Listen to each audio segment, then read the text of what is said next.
hammer time. Happy Friday, everyone. Harpreet Christie here with Remax Lloydminster. How has your week been going so far? I've listed a couple of pretty cool properties, so check out my website at bordercityrealestate.com. 3D tours available as well, so you can view them in the comfort of your home because it's freezing. Okay, so it's hammer time. Let's talk about 3 common remodeling mistakes and how to avoid them.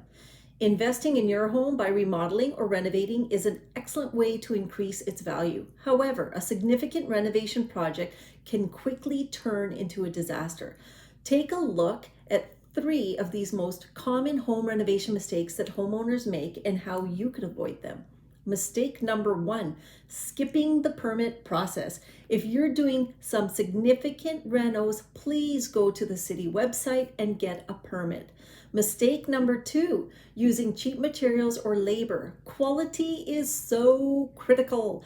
When it comes to contractors, going cheap is rarely a good idea. You want someone who will do the best quality of work at a fair, affordable price. Mistake number 3, changing your mind. As the old saying goes, measure twice, cut once. Changing your mind in the middle of your renovation is almost certainly going to cost you. For more information on renovating and so forth, visit my website at bordercityrealestate.com. Check out my blog, and I hope you all have a fabulous weekend. Be safe, stay warm, and don't forget to smile. Bye for now.